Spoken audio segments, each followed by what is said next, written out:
as you can see. That's why you guys are here. Tripping over things. Don't do that. So I guess I'll just jump right in. I will start. Johnny's going to pass around a sheet for just put your name and email on there. We're going to send out informational sheets about the class today that will include a pollination chart for fruit trees and things like that to really help you guys get off to a good start. Getting started. Do you attract more bees to your tree? How do I attract more bees to your tree? Yeah. Flowers. Flowers. Yeah. So we'll get into that. How I'm gonna go is I do have a little bit of an order to go through.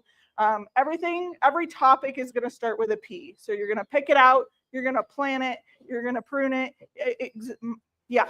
So each topic will start with a P, so you can kind of track which ones I'm going over. We'll go over pests, pals for your fruit trees, planting it, all that good stuff. So let's get started. The first thing you're going to do is you're going to plant it out. That does take a little bit of looking around, checking your yard, seeing what's going on. Fruit trees do have a wide, their root system will match their canopy. Most of the fruit trees we carry here are considered semi-dwarf, meaning they'll get between about 12 to 18 feet, depending on the variety of the tree. That root system is going to match that canopy. So you don't want to plant it right up next to your sewer line, your house, foundation, things like that. So it's something really important you want to think about over time that is going to spread out. So you have to think not only about your house, but if you're planting other things, you don't want to be digging a hole and chop your fruit tree root off. So just kind of stuff to look for. The other thing you want to think about is what kind of fruit do you want to eat? If you're just buying fruit trees for the birds and things like that, you can plant whatever you want. But if you're the whole point of a fruit tree is because you like eating fruit, right? So picking out varieties that you like. Now that does lead me to the most important thing with that is finding a friend for your fruit tree. Not all fruit trees are self-pollinating. A lot of them do need a friend or another variety to cross-pollinate with. They don't want their same variety. So you don't want to do 2 Granny Smith apple trees because they're not going to pollinate each other well. You want to pick like a Granny Smith and a Macintosh. That will be in your handout that gets emailed to you as far as which ones pollinate with each other. Some varieties are self-pollinating. Those are most common with your pitted fruits like your peaches, nectarines, and things like that. But it's not all the case. Also with that, they will all do better if they have a friend to pollinate with. Now, I know we're limited on space. Not everybody has acres of land to plant 3 or 4 or 5 fruit trees on to cross-pollinate with each other. So that's where I'm going to go over things like this here. This is a 4-in-1 apple tree, meaning it's got its rootstock down here, but then it's got different varieties of apples grafted on. They all pollinate each other. That way you can get away with one tree that will still have a good pollination rate in your smaller space. These are also good options for renters, things like that. If you have smaller spaces, you really can't do those. You can put them in pots. You just need to make sure you have a big enough pot or planter. So that's this. This one here has Red Delicious, Fuji, Granny Smith, and that might be it for this one. So 3 different varieties. They do this with pears, cherries, a few varieties, I think peaches as well, where they have 3 or 4 up to 5 different grafts. Now, with these, there always is the potential for one of the grafts to fail. It's not super common, but it is a possibility. But the rest of the tree will still produce, and they can produce at separate times. So you're not harvesting all your apples at one time, which is kind of nice.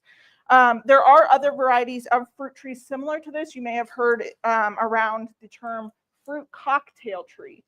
Now that is a tree that actually has different types of fruit that can pollinate each other.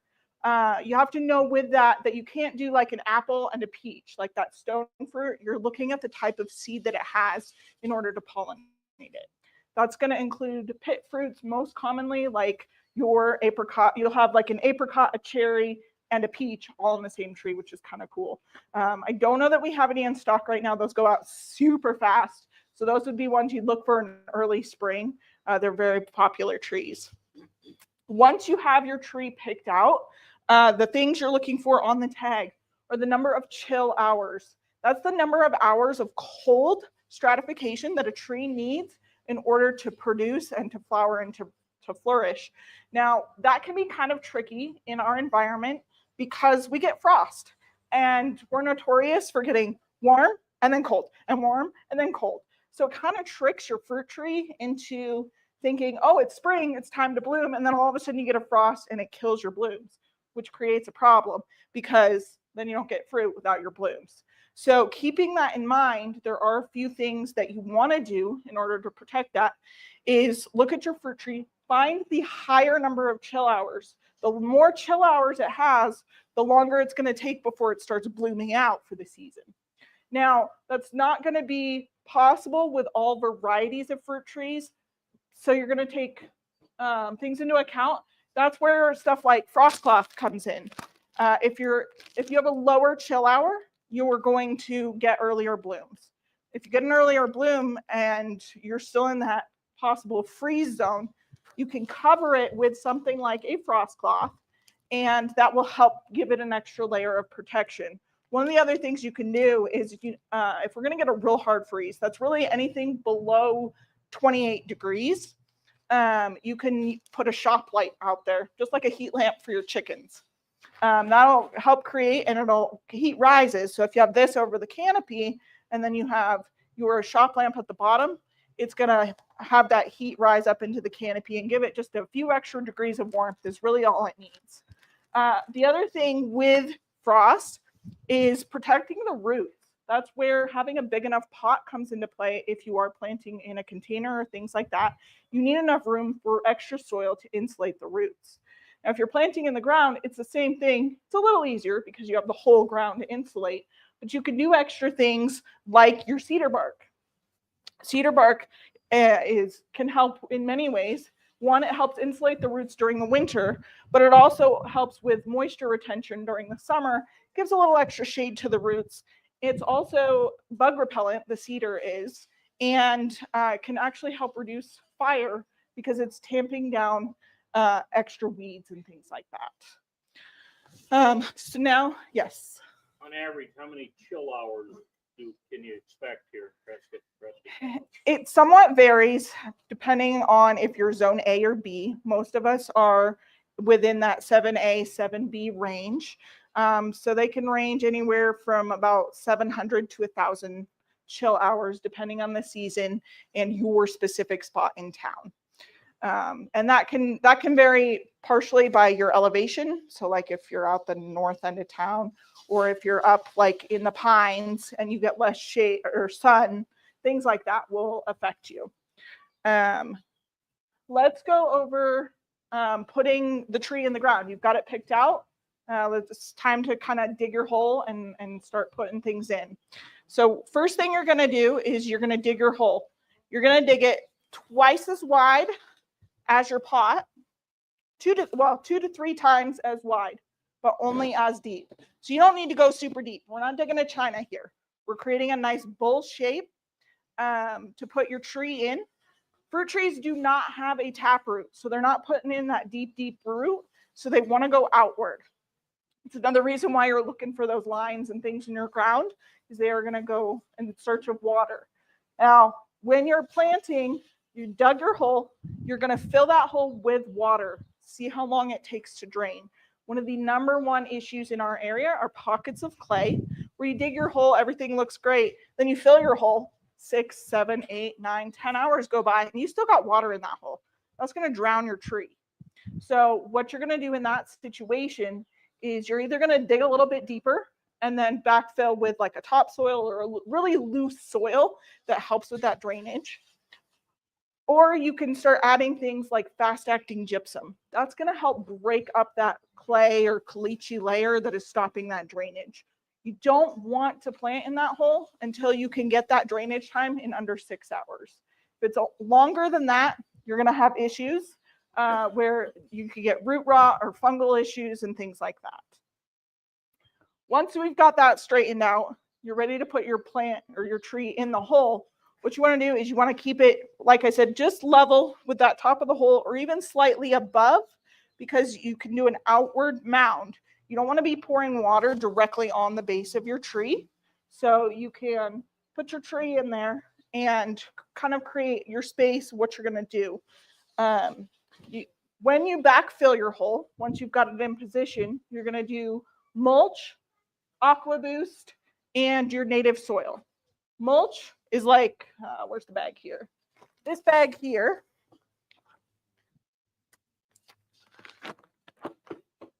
Don't knock the chair over. This is a compost mix. It's small greens particles. It looks pretty much like potting soil. So when you hear that term here, we're not talking about things like the cedar bark or the big wood chips that you see at a normal hardware store.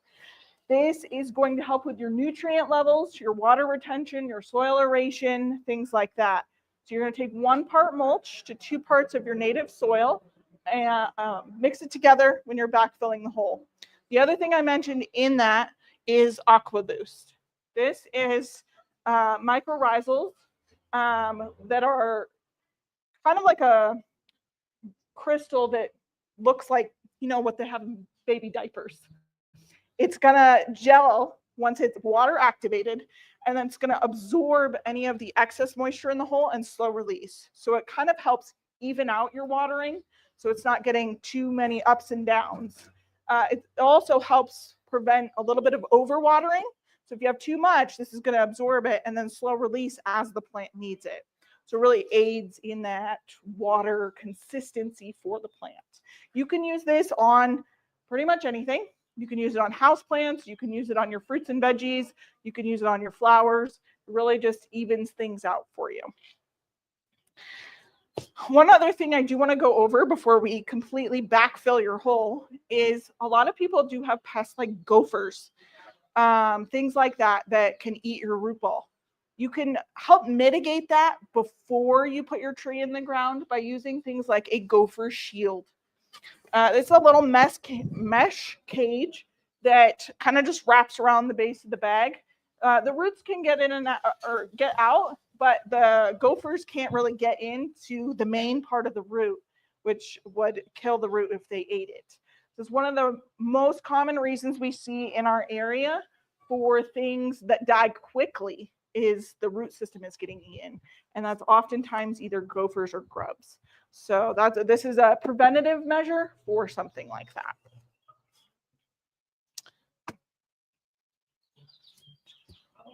All right. So once you've got those things in, you're gonna work on stabilizing your tree. As you can see, we're in a real windy area, real breezy. If you're constantly having wind blow from one direction, your tree is eventually just gonna kind of lean over or even get pulled out of the ground if it gets too strong of a wind, depending on your location or your setup. If you don't have a fence or other trees to block that, that's where this, you see, let's see if I can pull it out. This is a stake kit.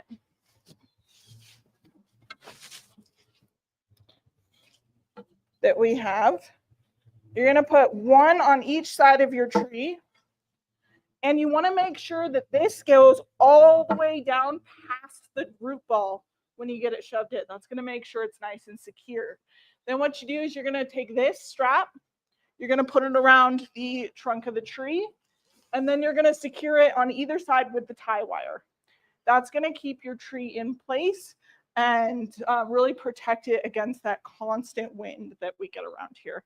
We recommend this for pretty much any tree that you plant, whether it's a fruit tree, a maple tree, a pine tree, anything like that. Just really helps secure it and give it a little extra support.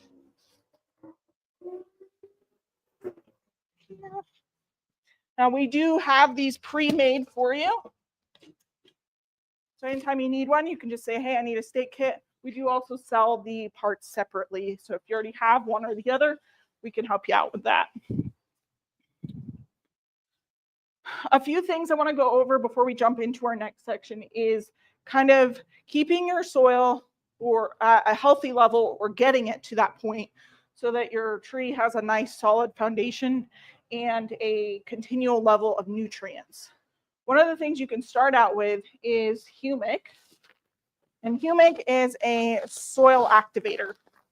It's going to kind of wake up your soil and the healthy organisms that are going to affect your tree.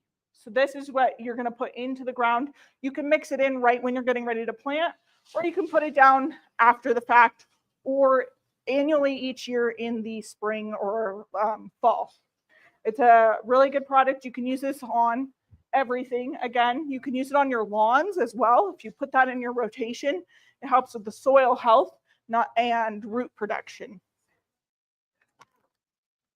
Question? Like I said, it wakes up those healthy organisms in the soil, and that's what's gonna, those beneficial organisms. It feeds the organisms. It's also like the breakdown of compost. This is like the concentrated nutrients within a natural compost breakdown. Earlier, I mentioned the fast-acting gypsum. I just wanted to show you guys what that looks like. This is used for breaking down clay or caliche layers.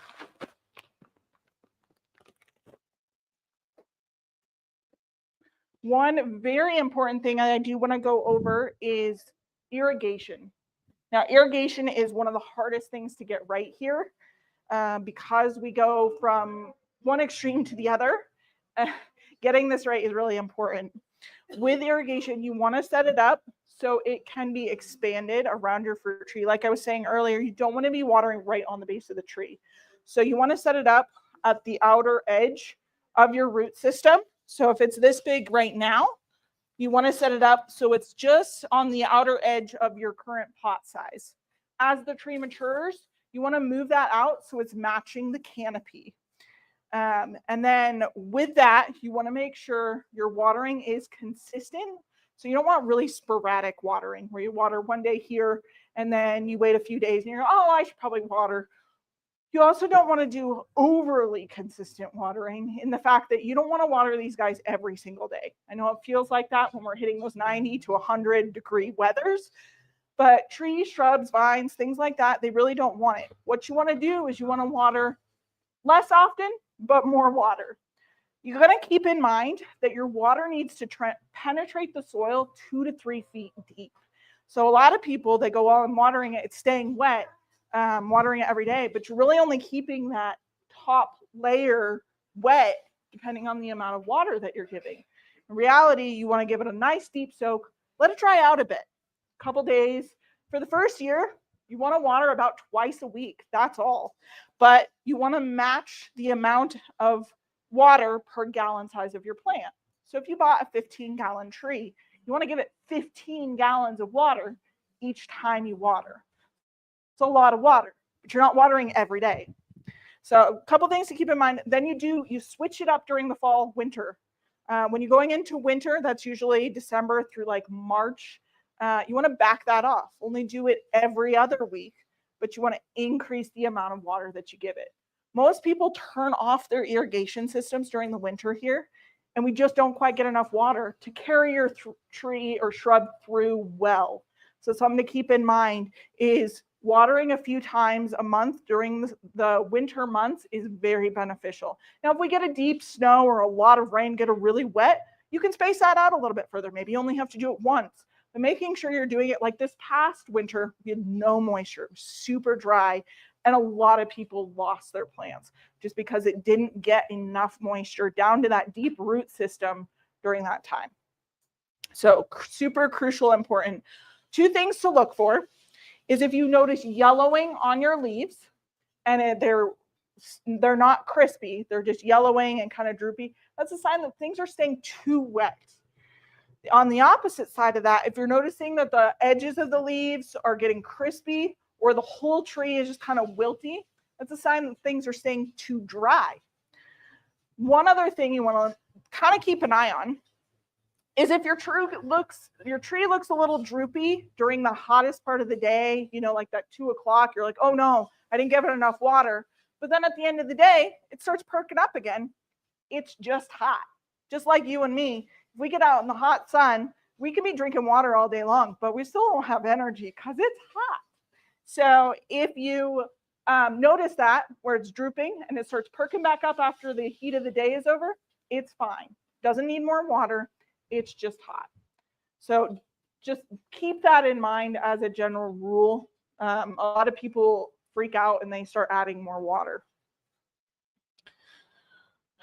Once you've got it in the ground, you've got your irrigation system, maintenance is crucial. So you got it set up correctly where you're doing that. You also want to make sure it's got proper food. So you're looking at giving it, like during the fruiting season, you want to do fruit and veggie fertilizer. This is 6447. The added 7 there, that's your calcium. Calcium is crucial for fruit and vegetable development. That's going to help with the taste of your fruit and just the growth of it. In your vegetable garden, that's going to help with blossom end rot and things like that you see on your tomatoes and peppers. So it is one thing that we very much recommend. We have notoriously horrible soil and water in our area, so keeping up a good nutrient level is really important for the health of your tree. This here can be done every 45 days through the growing season, but it is most crucial in early spring and fall because that's going to carry it through. You're going to give it a rest during the winter months because you want it to kind of go dormant. That's its natural cycle. So I always recommend giving it some 744 without the 6 that's our all-purpose fertilizer for that last fertilizing the end of October. That's going to not tell it to produce fruit, but it's going to feed it enough to get it through the winter. A couple other things we can go over as far as maintenance of your tree. We talked about it being really hot. A couple things that can help prevent overheating of your tree is using things like a tree paint. Didn't bring one up this morning, but we've got it down in the store. We actually have one that's brown, so you're not paint. You'll see sometimes it's white, but it's like sunscreen for trees. What you do is you paint up to the bottom most branch here, and that's gonna just kind of give it that extra UV protection. The one we carry it's called Go Natural Paint. It's brown, so you don't hardly notice it. And it just helps alleviate some of that sunburn that can happen on the trunk and splitting. The other prevention for that is just consistent watering. Another thing to go over is root and grow. This is a very important product here. This is basically a very mild fertilizer that is a root stimulus. Now, root stimulation is really important for newly planted plants because they're going to go through something called transplant shock. They get stressed out. They've been living in this their entire lives. This has been their home, this bucket. And all of a sudden, you just moved it into the big wide world, and it's freaking out. And it's like, I don't know what to do. That's where this comes in. He said, I want you to grow roots. I want you to, that's where setting down roots when you move to a new place, that's where that comes from. I always recommend doing at least 3 applications of this before you switch to any other type of fertilizer. What you're going to do is you're going to mix 2 ounces per gallon of water. Usually recommend doing at least 3 gallons. So it'd be 6 ounces of the root and grow. You're going to do the 3 applications. Each application is going to be 2 weeks apart. That's going to help your fruit tree develop that root system, which is going to feed the plant, suck up the water, things like this. You can also give this to anything that is stressing out. So like if something happened and you missed a watering or you overwatered, an extra application of this will help it come out of that stressful situation. If something else happened, like we got a really bad bug or something like that come in, then you can help that out with giving some of this. You can use this at any point in the year on any type of plant. One thing I did forget to go over earlier is when you're first planting your tree, you do want to make sure you loosen up that root ball Typically, you want to pull it out of your pot, kind of massage the sides. If they are kind of tight, you can take a utility blade and lightly score the outside until you can kind of get like a feathering effect with the just outer layer of roots. That's going to encourage them to go outwards. Whereas if they've been in this bucket, they can kind of come in, run into the bucket, and then they go, oh, I can't go any further, so I'm going to start going in circles. A lot of that is what we call root bound, if you see a lot of circles. So you want to make sure you loosen that up, pull that bottom layer apart a little bit.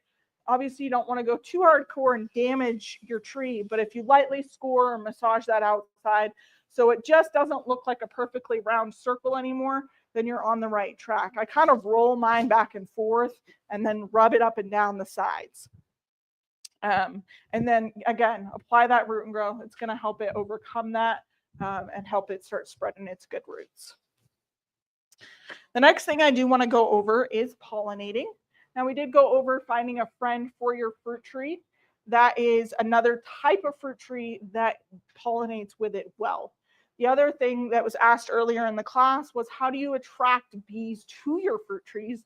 And that's going to be by flowers, which we have things like this here. This is Gaillardia, very vibrant flower, and it is a great pollinator attractor.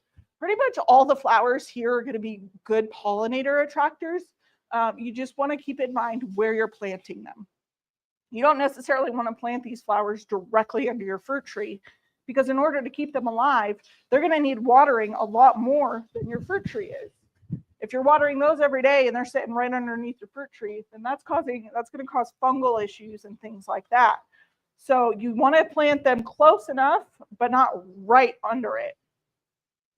The other thing to keep in mind is with your pairing of your trees, your two different kinds of trees, is those bees, they're not the smartest creatures on earth. So they do need to be within line of sight, tree to tree, in order for the bees to find them. So if your neighbor has a tree that you can see from where you plant your tree, if it's a good pollinator, that works. But if it's not, you need to find another tree that the tree pollinates with and put it within line of sight for those bees. A way to create that is by planting flowers in between so that they're going back and forth between the two. They get real happy doing that. Another great option is things like cone flowers. They've got that big top. Anything with a big wide open top where bees or butterflies, things like that can land is a good thing for bees to be attracted to.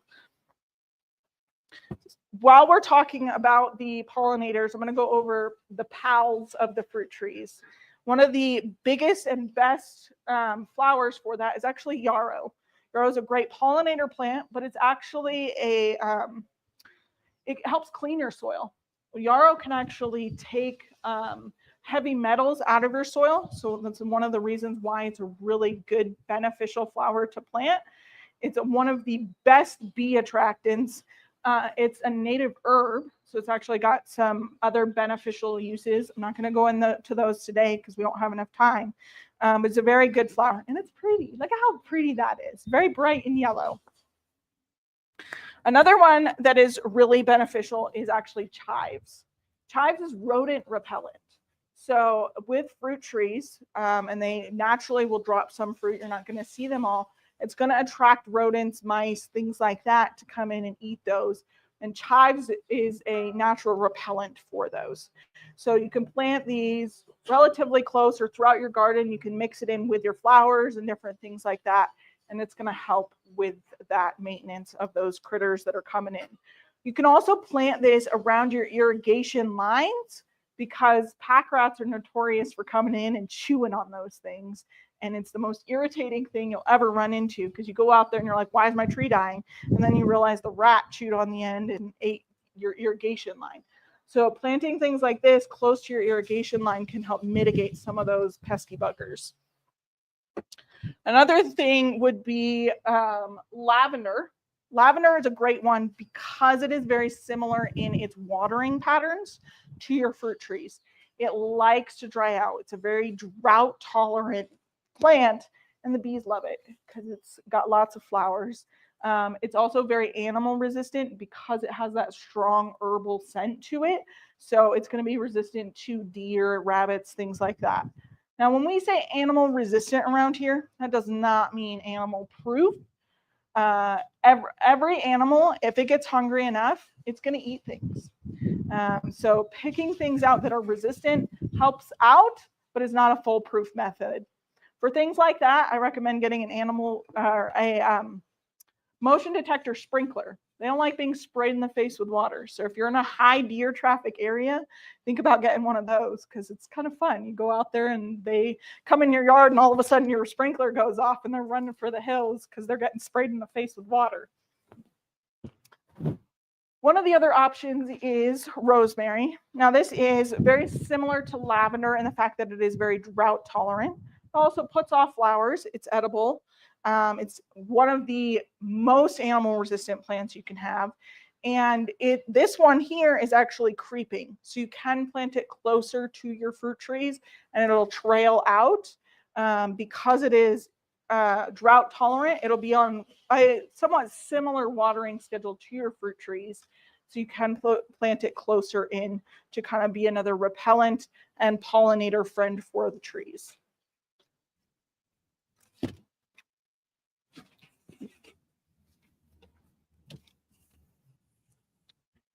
Now, one of the other things I am going to go over is pruning. When you prune your trees, you want to make sure there's a few rules. You don't prune more than a third of the plant at any given time. Plants need their leaves in order to photosynthesize. So if you cut off too much at any one time, it hinders its ability to capture that sun and create energy out of that. So the best time to prune is actually when your tree is dormant, and that's typically early spring. Or if you've planted it in the summer, you can prune in the fall once it's dropped its leaves. But typically in our area, you want to wait till early spring. Now, does that mean you can't prune here and there if something happens and you've got a scraggly looking branch? No, you can do that at any time. You just want to do the vast majority when the tree is dormant. The things you want to look for when you're making your decisions to prune is, first thing is dead, diseased, and damaged. If you've got anything that's broken or just really diseased looking, things like that, take that off first. You want the healthy branches to get the energy. The next thing you want to look for is the direction of your branches. If you've got branches that are coming in here and they're crossing over each other like this, that's going to hinder their fruit production and cause other issues. So you want to cut crossing branches. You want to open that center up. Fruit trees really like airflow at the center. So you're going to have wind flow come through here. And if you've got a bunch of branches hitting each other, you want to prune that up and make space. I'm not going to go super in depth with pruning, but there's going to be a couple guys around afterwards to go into further depth for that. But a few other things you do want to keep in mind with that is making sure you're cleaning your tools really well. Without clean tools, you can actually introduce fungal bacteria or disease, especially if you're pruning multiple plants. You may not know that there's an issue going on one, and you prune it, and then you just go to your next tree and you can introduce that to your next one and spread bad bacteria and things like that. So cleaning your tools is super important in between each plant that you do. And then if you are taking off large branches, you can either use like we call it tree wrap or a sealer. The tree wrap is kind of like an ace bandage for your tree, and that would just be to protect it from introducing things up while it scabs over and heals. We've got those down there. It's just like an ace bandage. You wrap it around the tree. Now a lot of people do use pruning sealer as well, and that can be used on some of those larger ones. We kind of recommend the tree wrap more because it is breathable and it doesn't seal in any potential bacteria that may have been spread in that process. One thing with that is you pruned your trees. These trees are all deciduous. So once they drop their leaves, you can actually use that as a mulch. So remulching, reusing any of the limbs, as long as they're not known to have disease, they can be composted back in and actually put a lot of the nutrients that they pulled from the soil back in and refeed your trees.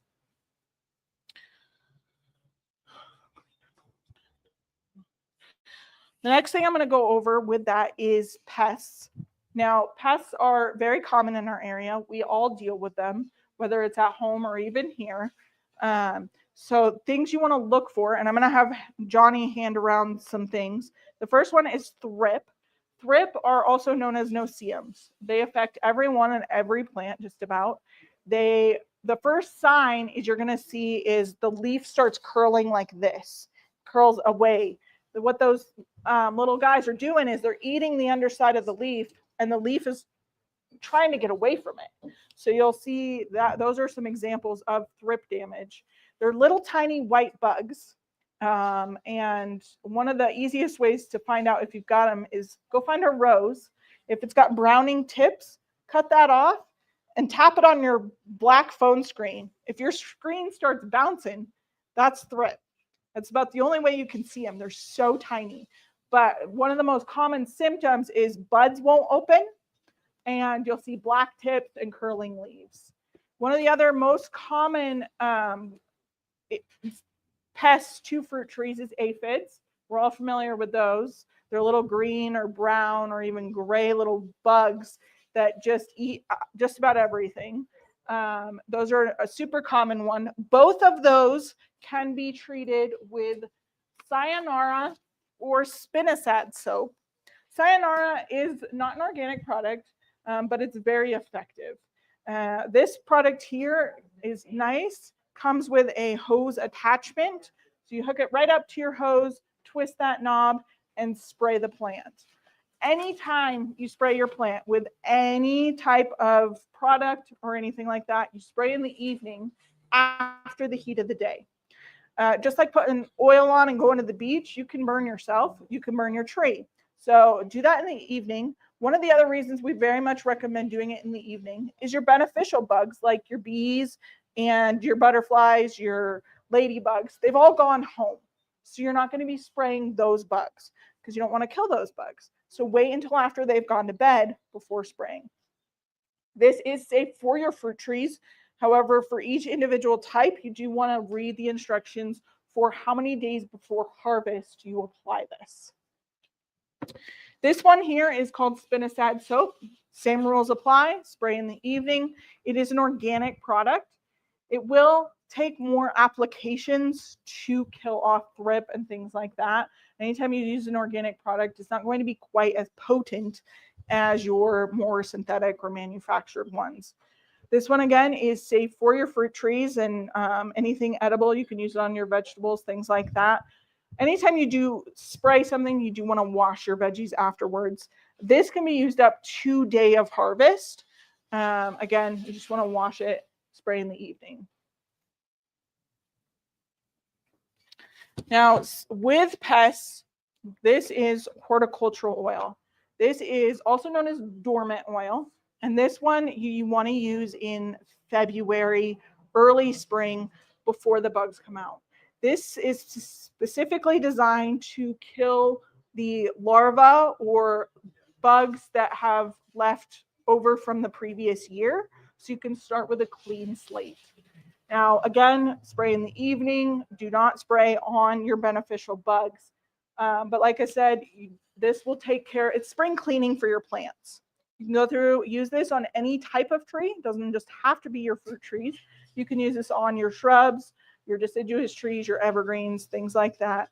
You want to do it early spring, as this product can burn if you wait and do it during the heat of the summer, like our hot temperatures that we do have now.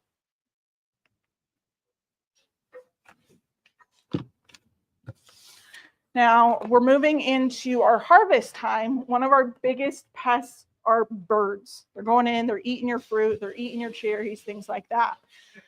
Well, I've heard people use bird netting and stuff like that to kind of keep the birds off, but birds can actually get caught in that. There's other issues, so you kind of have to be aware of that and how you're using that.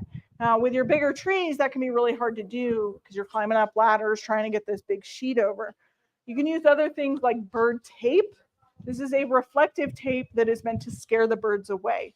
The one crucial piece of information with this is you don't want to put it up too soon. Just like a scarecrow or you or anything else, they can get used to it. and then it's not a deterrent. So don't put it out until your fruits are starting to get ripe. That way that it's a new novelty and they're not sure. They're like, what the heck is that flying around in the tree? I'm going to steer clear.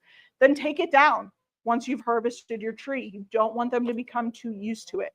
That's going to be the same thing with other deterrents like your sprays and things like that. You want to switch them up periodically so that things just don't get acclimated to your preventative measures.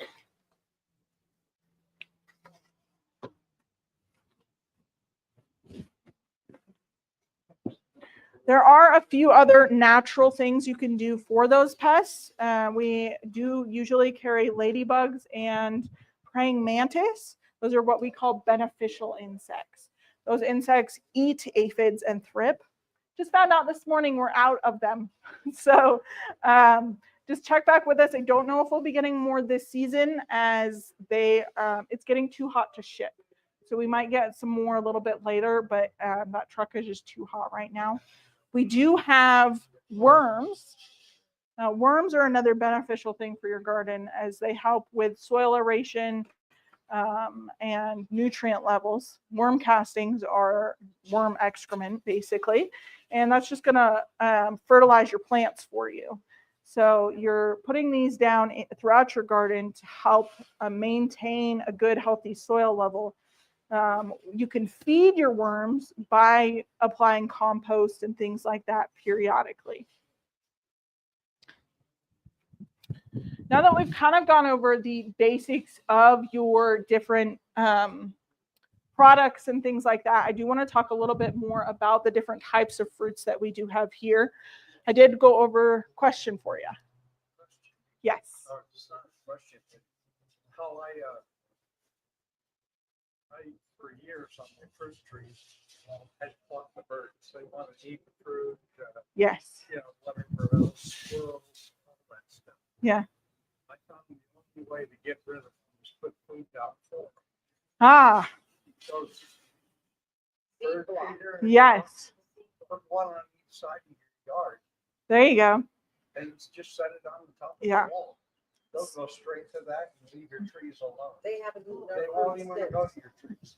So for those of you watching online or on the other side here, in case you didn't hear, he's talking about another preventative measure for the birds is to actually just feed them. They're looking for food. So if you put bird feeders throughout your property, that provides them a food source that isn't your fruit trees. It's a really good recommendation. So I'm going to pull this guy over here. This is a dwarf nectarine tree. And one of the benefits of these little guys is they stay small. This variety here maxes out at 6 feet tall and 4 feet wide. So it's perfect for renter-friendly people because you can put it in a pot. It's also perfect for the people with just a small yard. They are self-pollinating, so you only do need one of them. Like I said, every tree will do better with a pair or another variety to pollinate with, but this one will do fine without it. These guys are great because they're more manageable. You're not trying to climb up on a ladder or things to harvest your fruit tree 6 feet tall. This is not going to be ideal for a situation if you're trying to do dual purpose like shade.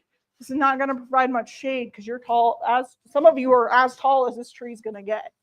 But it's great for those smaller areas or people who can't climb up the ladder or just want to be able to walk out there and pick a fruit tree without doing anything else. They do. They grow really well in our area. All of these trees here can handle full sun, so you don't have to worry too much about shade. Now, with our blistering Arizona heat, that's not to say that they won't benefit from some shade. So don't worry too much if you have an area where you want to plant the tree and it's being blocked somewhat by another thing. Now, you want to make sure that that tree is getting probably at least a minimum of 6 to 7 hours of sun. So you don't want to overshade it because that will limit the flowering of a plant if it doesn't get enough sun. And without flowers, you don't get fruit. So just one thing to keep in mind.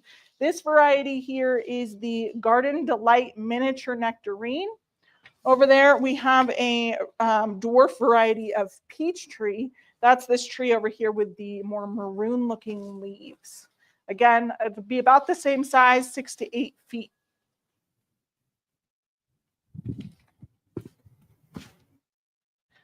I'm going to go over this one real quick. This is a pomegranate, and it's pretty cool. Now, this one does have lower chill hours, so it can still grow here, but you do need to take a little bit more protective measures during that cold season. One of those things is you could, this one, because it's not going to get that massive underneath with the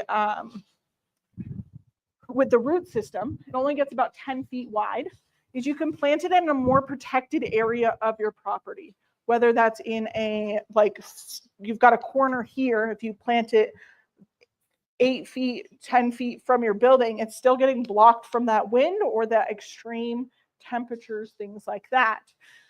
Frost cloth is going to be your friend. Mulching during the winter is going to be your friend. One crucial piece of information with mulching for protection and things like that is you don't want to mulch up the trunk. You want to go a few inches out from your trunk so it has breathability. So putting it a few inches out, but getting it a few inches deep as far as the depth of your application of mulch is really going to be helpful and beneficial. This one here is called the Wonderful Pomegranate. They got real inventive with that name.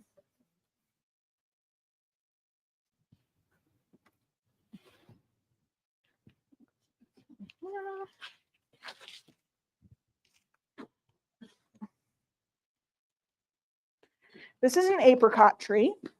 Now, apricots are the first fruit to bloom in this area. They have a lower chill hours. So just like your pomegranate, you're going to want to take those little bit extra preventative measures.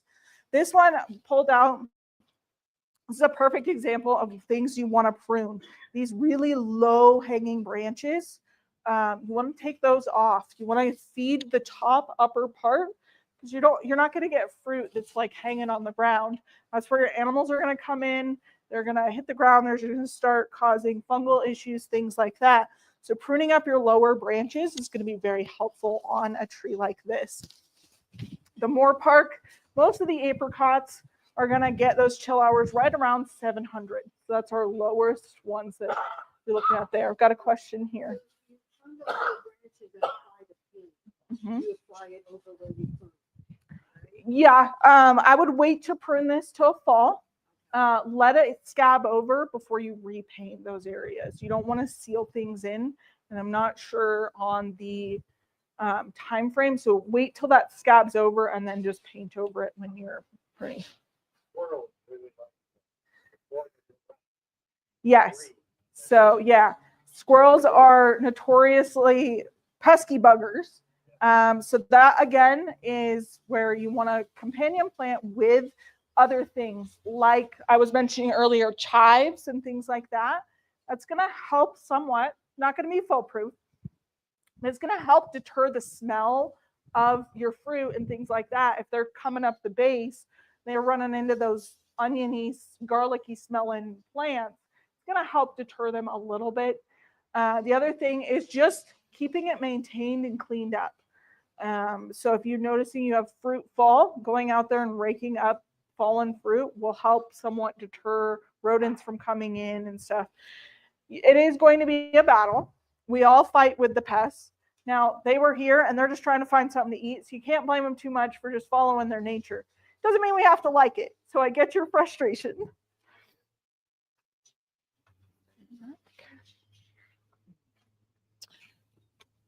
One thing I did want to touch on is we went over pesticides and controls like that. Now, a lot of people are worried about those getting into their fruits. Making sure you're sticking within those days before harvest is important. The other thing to keep in mind is the stem of a fruit. So you got the little part that holds the apple or cherry or whatever it is onto the tree is actually the fruit's filter. So a lot of that is not going to make it through the stem of the fruit as long as that's healthy, because it's got a molecular filter almost that kind of helps maintain the purity of the fruit. Now, Obviously, if you're spraying directly on your fruit, that's going to be a little different, but as things are feeding through the plant, it is going to kind of help that out. Something else to keep in mind with fruit trees is not all fruit trees are going to heavily bear every single year. They go through a natural cycle of heavy fruiting and light fruiting. That's completely normal. So a lot of people really stress out if they get a year where it's been really light, and the previous year they're like, I had all these fruit. Why isn't it fruiting as heavily this year? What did I do? It's actually just normal part of that fruit's lifespan. So you'll have a year where you got heavy fruit and then really light fruit. And then you might have one in the middle. But you should probably every 3 years, that'll probably flip over. If you're not seeing that, you do want to start checking for things like your fertilizing, stuff like that. One thing I usually recommend is getting a soil test. Soil test is going to help you start off on the right foot. It's going to test your pH. It's going to test your phosphorus, your nitrogen, and your potash levels.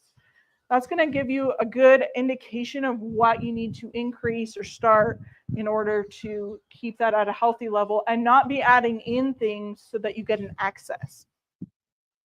One thing to add each year, this would be an annual application, where'd it go, is superphosphate. This is something you add every fall. Then you're not adding it too frequently. It'll be about the right application rate for your tree to use it regularly. But what this does is it helps your tree flower. We've gone over a few times. It's really important for trees to flower because that's what causes fruit. So if you give this an application every year, that'll keep you at a base level of health for that nutrient.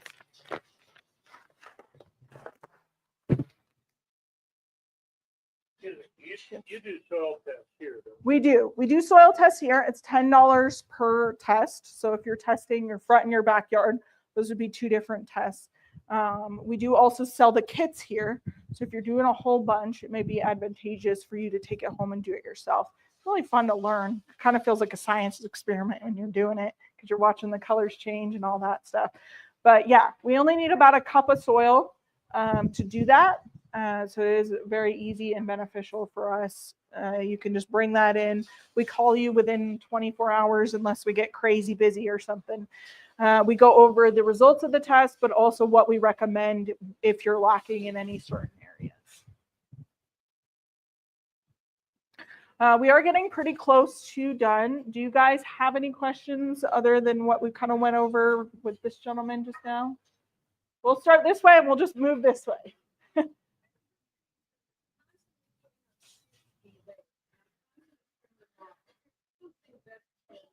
Yeah, so what she's talking about is she has suckers. Those are shoots coming off from the base. Those are actually coming off from the rootstock, not from the actual fruit tree. You do want to keep those pruned off. And I would check the overall health of your tree. It's usually a sign that it's trying to survive in some way. So checking your nutrient levels would be important. And yes, keep those pruned up. Make sure you're cleaning your pruners after you do that. But that you are on the right track with that.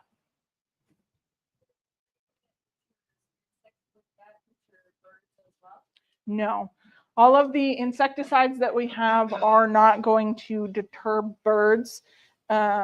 Wish they did. That would be very nice, but no. These sprays, one thing I did want to go over real quick is they are safe for pets and humans to be around once they're dry. So if you're out spraying your trees, just keep your pets or children inside during that time.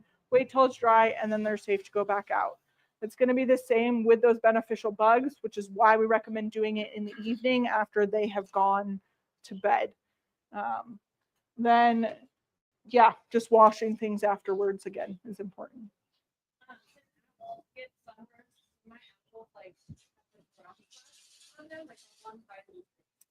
It could be possible.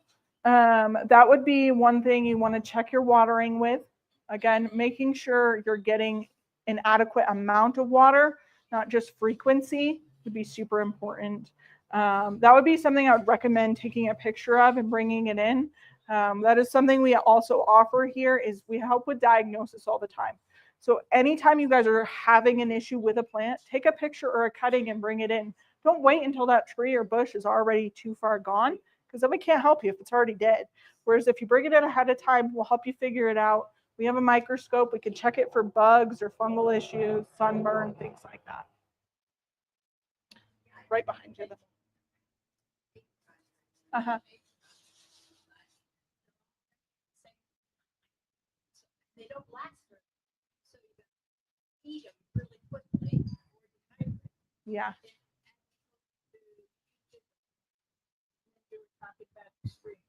One year, literally, next year we might get 4. Yes. Yes. And so that's what she's talking about is a couple of things is one, having your tree produce all at once and then having to quickly harvest everything and getting overloaded. And then the other thing is the extremes from one year to the next of having thousands of fruit versus very little. That's a normal cycle. And so it's something to, once you know that, it's a lot less stressful because you're not going, oh no, what did I do? Or what's going on? It's normal from one year to the next having a variation in production. Interrogating on the comments with regard to the suckers, Mhm. we have I think it's a red native peach that's actually last year ago, last spring, so a year and a half ago. And it's got suckers on it, but the whole tree is growing very well. It's got new growth all over. Should we prune those now or in the spring, the suckers? If you have a lot of them, I would prune some of them now. Like I said, you don't want to do too much too fast. You stress your tree out. But if you keep them at a manageable level, then they're not going to be taking away your nutrients. Wait till spring, early spring, or even fall once the leaves have dropped to prune the bigger majority of those off. You want the rest of the tree to have the nutrients because those suckers aren't necessarily going to produce fruit.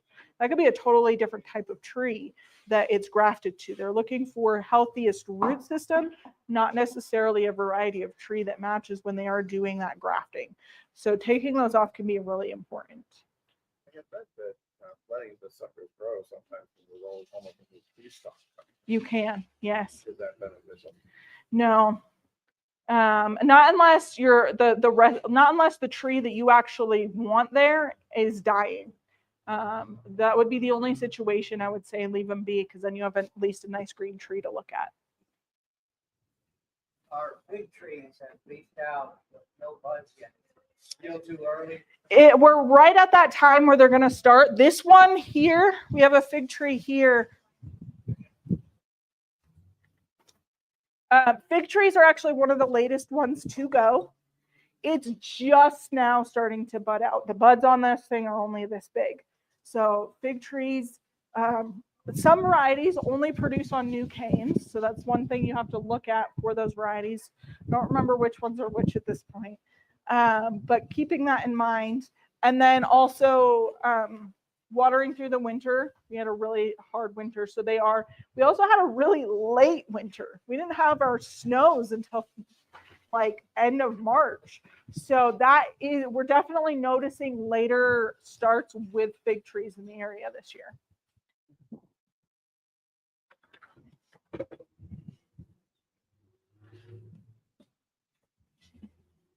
Guys got another question? Yeah, so good question. The best time to plant is early spring. Next best time to plant is fall, out of the two extremes of your temperatures. You can still plant now, but you do have to take a little bit of extra measures, making sure your water system is up and running correctly and things like that. Using the root and grow is really important this time of year, just because you need that bigger root system in order to suck up enough water to feed these things during the hottest part of the days here. So that can be really important. Another great time would be monsoon season. When we're getting that moisture, we're getting that little bit cooler temperatures, easing out of those extremes. Yeah, you can definitely plant this time of year. You can plant really any time of year. The only time I wouldn't plant would be during 100-degree weather or when it's absolutely freezing. Other than that, you really can plant it anytime. The care is just a little bit different. Question back here. Your tree helps prevent getting 1,000 pieces of fruit, certain distance. Yes. Yeah. So she's talking about pruning her tree and limiting. If she's getting overwhelmed by the amount of fruit that's coming on the tree, yes, you can definitely prune. And that can actually be beneficial, especially in the early years of your tree. You want it to put down a root system rather than trying to produce fruit, because fruit takes a lot of energy. So if you have it, I would recommend the first year taking off a lot of that fruit in order for it to root out better. Pruning it later in later years can definitely be beneficial in limiting that and helping it to be more consistent in its fruiting, because it's not putting all of its energy in one year. It has a little bit left over for the next year. That will come in once you kind of see it produce. Trees will actually naturally kind of prune or defruit. They call it aborting the fruit. So if you see a bunch dropping off, it's actually a sign that the tree is just trying to conserve its own energy. It's saying, I have too much, I can't do it all, so I'm going to take some of these off myself.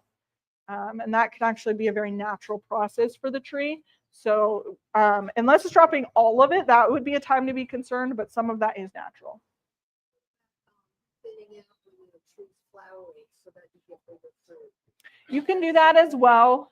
We don't typically recommend thinning too much when it's flowering, simply because there is always the potential for things to get frost damage or things like that. It's usually better to wait until you kind of see what's made it through that initial stage before you prune. But how far through? Like every 2 or 3 inches or something? If they're Like, dry? there's, Like, let's yeah. say you have a bunch of tiny peaches, right? And there are like 15 of them on a branch. And Yeah. they're all like an inch apart. Yeah. Would you like thin that Yeah, out? yes, you could definitely thin that out. Part of that is going to be preference, but leaving room in between is going to be healthy, because you got to think a peach gets this big. Leaving room for each one to grow can really help that out.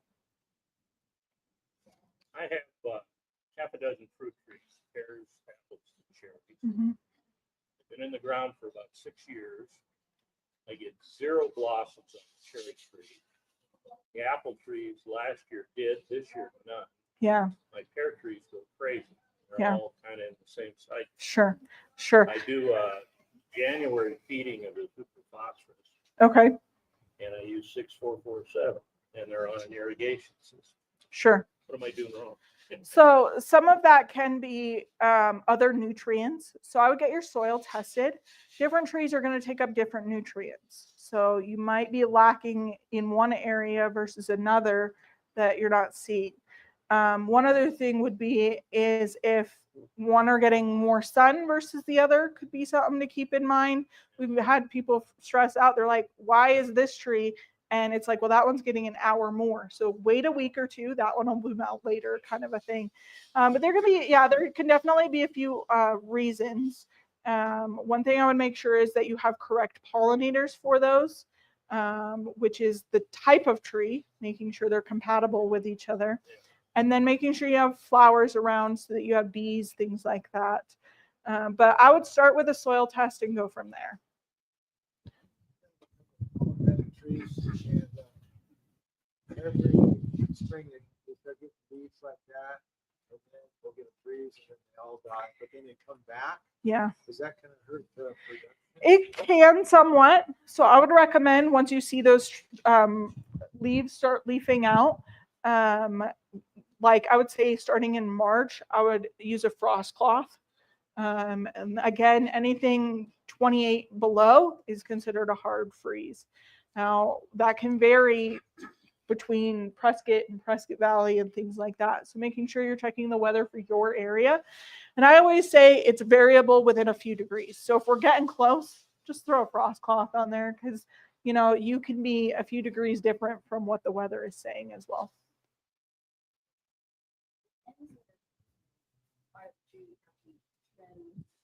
Whatever. Is it possible I have heard that before. I'm not super familiar with it, so I can't say yes or no. I haven't looked into that process. One other thing I did want to kind of pass around before I forget again is Johnny's got a picture of a codling moth. Codling moths are, there's just one there. What are the most common pests for apples that you see worms in your apples?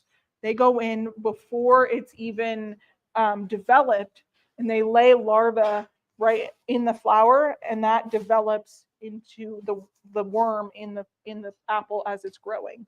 That's a codling moth on the picture. And the way to prevent that is, one, horticultural oil in early spring, because that'll help kill those off. And two is codling moth traps. We do usually carry those, but the manufacturer has been backlogged for a little while, so we don't have any at the moment. But those are a little box that actually has a hormone that attracts them and kind of traps them. And so that will help prevent them from spreading to your other apple trees and stuff. That's the number one cause of worms in your apples. One of the other products you can use for that is BT, which is a caterpillar killer.